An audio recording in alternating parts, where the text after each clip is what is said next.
Hello my dear students and welcome back to the channel. आज के class में हम कंटिन्यू करेंगे अपना कॉस्ट अकाउंटिंग जो कि एनईपी सेमेस्टर 1 का पेपर है।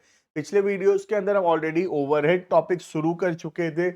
ओवरहेड के अंदर पढ़ चुके हैं एलोकेशन क्या होता है, अपॉर्शनमेंट क्या होता है, रीअपॉर्शनमेंट क्या होता है, ये सब कुछ हम ऑलरेडी कवर कर चुके हैं। आज के वीडियो के अंदर हम देखेंगे what is under over recovery of overhead. Concept क्या होता है, क्या होता है अंडर या ओवर रिकवरी, और क्या ट्रीटमेंट होगा अंडर ओवर रिकवरी का in cost accounting, right. But before we start the video you can check the description में एक ऐप का लिंक है, ऐप को डाउनलोड करो, रजिस्टर करो और complete videos, notes, practice sets, important question सब कुछ अवेलेबल होगा। कुछ ग्रुप्स के भी लिंक है, टेलीग्राम चैनल का लिंक है, उसको भी ज्वाइन कर लेना, वहां पे तुमको टाइमली अपडेट्स मिलता रहेगा, राइट। तो स्टार्ट करते हैं वीडियो को। टॉपिक है ओवर या अंडर एब्जॉर्प्शन या रिकवरी ऑफ ओवरहेड्स, ठीक है। अब ओवरहेड्स जो है एक इनडायरेक्ट कॉस्ट है, ठीक है। तो सबसे पहले ईयर के स्टार्टिंग में हम अनुमान लगाते हैं कि कितना ओवरहेड होने वाला है, ठीक है। साल भर में कितना रुपया का ओवरहेड होने वाला है, तो हम डिसाइड करते हैं बजटेड ओवरहेड, ठीक है। तो मुझे लग रहा है कि साल भर में 1,20,000 रुपए का ओवरहेड होगा, राइट। तो इस साल भर में, पूरे ईयर में मेरा अनुमान है कि पूरे साल भर में 1,20,000 का ओवरहेड होने वाला है। एक्चुअल ओवरहेड 1,20,000 से ज्यादा या कम भी हो सकता है, राइट। बट स्टार्टिंग में मुझे अनुमान से लग रहा है कि 1,20,000 ओवरहेड होगा, ठीक है। फिर मैं देखता हूं कि कितना यूनिट्स प्रोड्यूस करूंगा, बजटेड मुझे लग रहा है कितना यूनिट्स प्रोड्यूस करूंगा। तो मुझे लग रहा है कि इस साल भर में मैं 10,000 यूनिट्स प्रोड्यूस करूंगा, राइट। तो ये साल भर में 1,20,000 का खर्चा होगा और ये साल भर में मुझे लग रहा है कि मैं 10,000 यूनिट्स प्रोड्यूस करूंगा, ठीक है। तो ये अनुमान के हिसाब से हम क्या करते हैं, हम एक रिकवरी रेट निकालते हैं। रिकवरी रेट कैसे निकलता है, budgeted overhead, budgeted overhead divided by budgeted units, ठीक है। तो मुझे लग रहा है कि 1,20,000 रुपए का खर्चा होगा और मुझे लग रहा है कि 10,000 यूनिट्स प्रोड्यूस होगा, ठीक है। तो पर यूनिट 12 रुपए का खर्चा ओवरहेड का होने वाला है, ये मेरा अनुमान है, क्लियर। तो मेरे एस्टिमेट के हिसाब से पर यूनिट 12 रुपीस का ओवरहेड का खर्चा होगा। अब हम प्रोडक्शन शुरू करते हैं और हर यूनिट पे 12-12 रुपए जोड़ के हम कॉस्ट निकालते हैं, ठीक है। तो हर यूनिट पे हम 12 रुपया जोड़ते हैं ओवरहेड के नाम का, क्लियर है। तो अनुमान के हिसाब से, ये एक्चुअल नहीं है, अनुमान के हिसाब से, एस्टिमेट के हिसाब से कि हमको कितना खर्चा होने वाला है साल में, कितना यूनिट्स प्रोड्यूस होगा साल में, इस एस्टिमेट के हिसाब से हम एक रिकवरी रेट निकालते हैं और प्रोडक्ट्स पे वो रिकवरी रेट के हिसाब से कॉस्ट ऐड करते हैं, ठीक है। अब ईयर के एंड में हम देखें कि जो एक्चुअल यूनिट्स प्रोड्यूस हुआ है, एक्चुअल यूनिट्स जो है 10,000 यूनिट्स प्रोड्यूस नहीं हुआ, एक्चुअल में सिर्फ कितना प्रोड्यूस हुआ, 9,000 यूनिट्स, ठीक है। एक्चुअल ओवरहेड कितना हुआ है, तो एक्चुअल में ओवरहेड 1,20,000 नहीं हुआ, एक्चुअल में ओवरहेड हुआ है 1,15,000 का, क्लियर है। तो ये हो गया हमारा एस्टिमेट ईयर के शुरुआत का, ये हो गया हमारा एक्चुअल फिगर। अब हम देखते हैं कि हम कस्टमर से कितना रुपया रिकवर कर पाए, ठीक है। अब हम निकालेंगे अंडर ओवर रिकवरी, ध्यान देना, ठीक है। तो हम एक्चुअल में कितना यूनिट्स प्रोड्यूस किए देखना, सबसे पहले हम कितना यूनिट्स प्रोड्यूस किए, 9,000 यूनिट। तो हम कितना रुपया का ओवरहेड कस्टमर से चार्ज कर सके, ओवरहेड एब्जॉर्ब्ड। ठीक है, तो हम एक्चुअल यूनिट्स कितना बनाए, हम एक्चुअल यूनिट्स बनाए 9000, और एक यूनिट पे कितना रुपए हम चार्ज करते थे कस्टमर से, ओवरहेड के नाम का 12 रुपया चार्ज करते थे। ठीक है, तो एक्चुअल यूनिट्स हुआ 9000, और 9000 पे पर यूनिट हम 12 रुपया कस्टमर से चार्ज। ठीक है, तो ओवरहेड एब्जॉर्ब कितना किए, मतलब कितना रुपया का ओवरहेड हम अपने कस्टमर लोगों से चार्ज कर पाए, तो हम चार्ज कर पाए सिर्फ 1,08,000। ठीक है, तो हम अपने कस्टमर से 1,08,000 रुपए रिकवर कर सके in the name of overhead, क्योंकि हम 12 रुपया का ओवरहेड कस्टमर से चार्ज करते थे ईयर की स्टार्टिंग से, और साल भर में 9,000 यूनिट्स बनाए एक्चुअल में, तो 9,000 इंटू 12, 1,08,000 रुपए हम कस्टमर से चार्ज किए ओवरहेड के नाम का। क्लियर है? अब हम देखेंगे कितना कम या कितना ज्यादा रिकवरी हुआ है। ठीक है, तो हम कितना रुपया चार्ज किए, हम 1,08,000 चार्ज किए अपने कस्टमर से, और एक्चुअल में ओवरहेड कितना हुआ, 1,15,000। ठीक है, तो actual overhead minus overhead absorbed, तो एक्चुअल में हमारा खर्चा हुआ 1,15,000। हम सोचे थे 1,20,000 होगा, लेकिन खर्चा सिर्फ 1,15,000 हुआ। ठीक है, और अपने कस्टमर से हम ओवरहेड के नाम का कितना रुपया चार्ज कर सके, सिर्फ 1,08,000।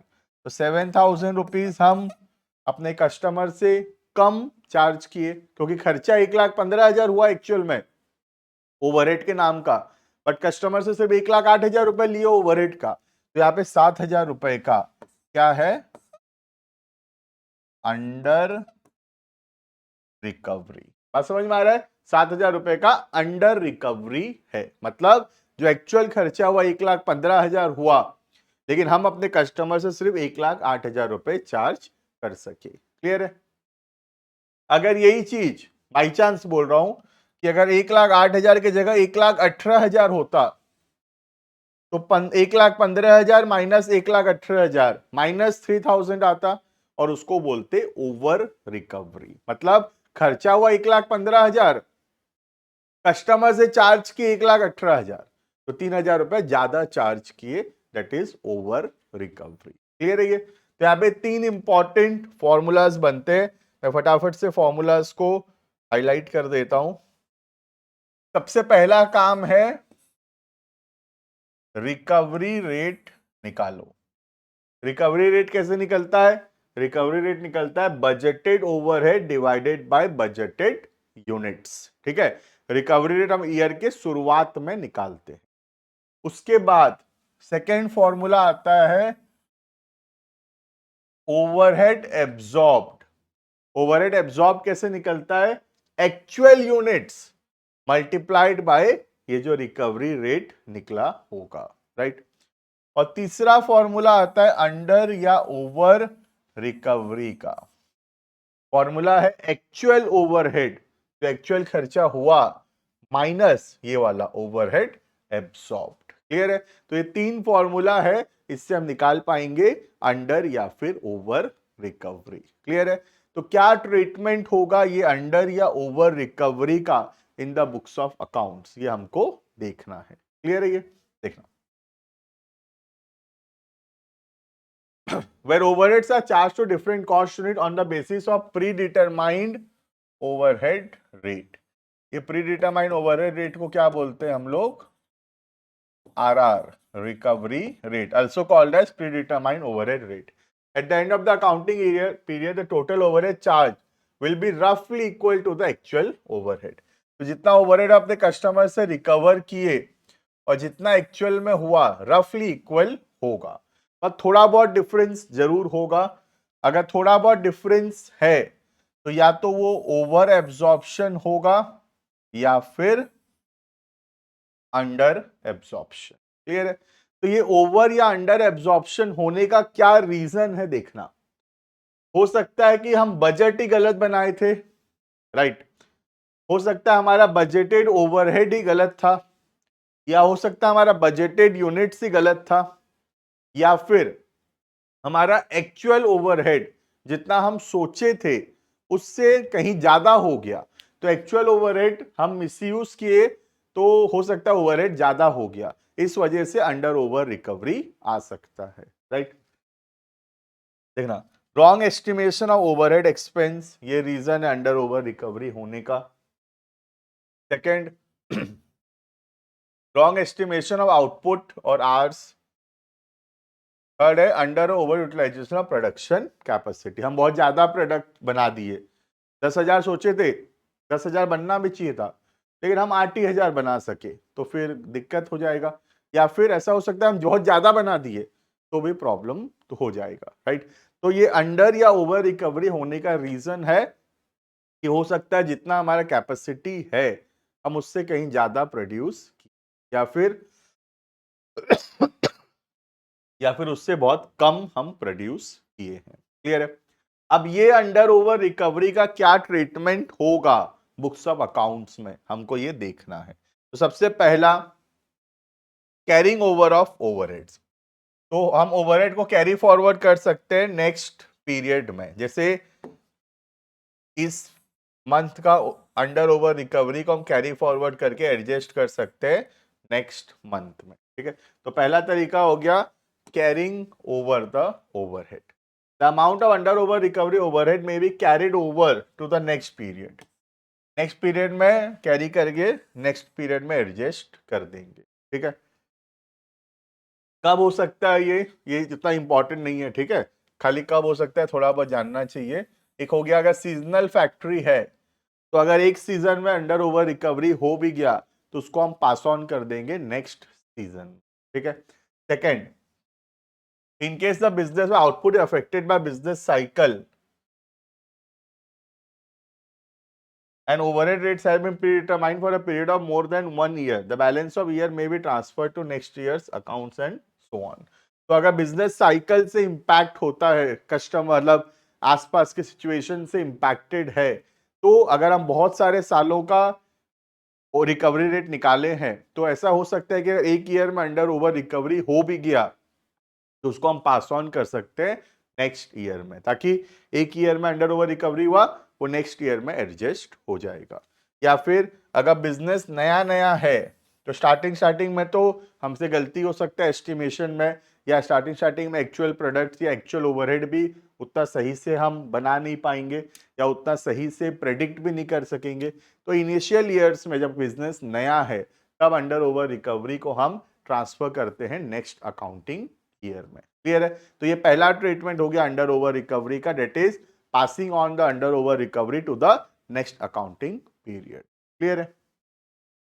नेक्स्ट, अगर बहुत बड़ा अंडर ओवर रिकवरी है, अगर अंडर ओवर रिकवरी का अमाउंट बहुत ज्यादा है, तो हम क्या करेंगे, सप्लीमेंट्री रेट निकालेंगे, और इस सप्लीमेंट्री रेट से हम और ओवरहेड एब्जॉर्व करेंगे। मतलब सोच लो अंडर ओवर रिकवरी का अमाउंट बहुत ह्यूज है। सोच लो पिछले एग्जांपल में 7,000 का अंडर ओवर रिकवरी था ना, ये वाले एग्जांपल में। तो चलो 7,000 नहीं हो गया, 70,000 का अंडर रिकवरी निकला। तो इसमें तो बहुत ज्यादा अमाउंट हो गया है, बहुत ज्यादा डिफरेंस हो गया है। तो हम क्या करेंगे, अब ये 70,000 का जो अंडर रिकवरी है वापस से हम ये 70,000 को रिकवर करेंगे अपने आउटपुट से। सर आउटपुट तो लेकिन बिक गया होगा, सही बात है, प्रोडक्ट तो सेल हो चुका होगा आधा से ज्यादा, राइट।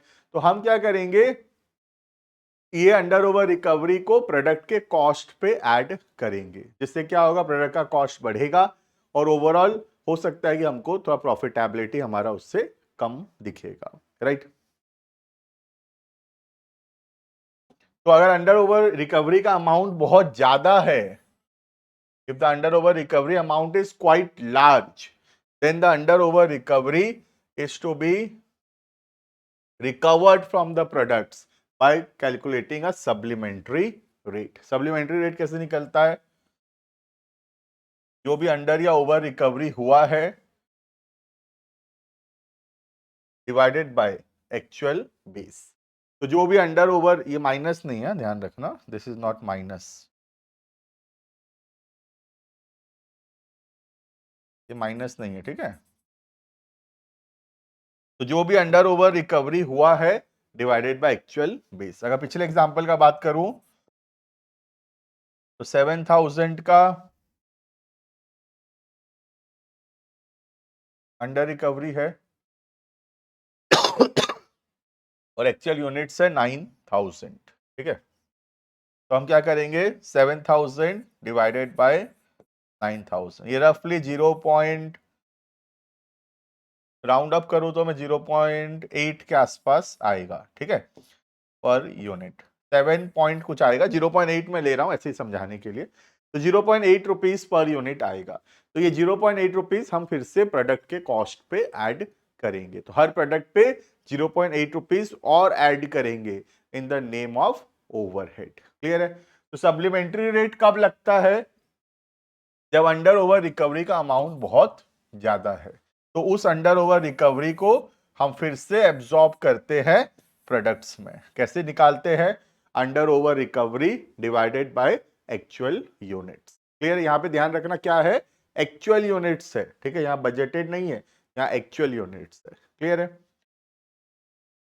और अगर अंडर ओवर रिकवरी का अमाउंट बहुत कम है, बहुत छोटा सा अमाउंट है, ठीक है, तो ऐसे छोटे से अमाउंट का होना तो नॉर्मल है काफी। छोटा मोटा एस्टिमेशन में तो गलती होगा ही ना, जितना एक्चुअल एस्टिमेट हुआ होगा पूरा उतना ही एक्चुअल होगा, ऐसा तो पॉसिबल नहीं है। तो थोड़ा बहुत डिफरेंस अगर है तो उस डिफरेंस को हम सीधा ट्रांसफर करते हैं कॉस्टिंग पीएल अकाउंट। क्लियर है। ये कब होता है, जब डिफरेंस का अमाउंट बहुत कम है, under over recovery is not very large. तो बहुत कम अगर डिफरेंस है तो कॉस्टिंग पीएल में भेजेंगे, बहुत ज्यादा डिफरेंस है तो सप्लीमेंट्री रेट निकाल के फिर से प्रोडक्ट के ऊपर एब्सॉर्ब करेंगे। क्लियर है। तो this is all about the treatment of under and over recovery of overheads. Clear है। बाकी मिलते हैं नेक्स्ट क्लासेस के अंदर, अभी और बहुत सारे टॉपिक्स बचे हुए हैं। Thank you and bye bye.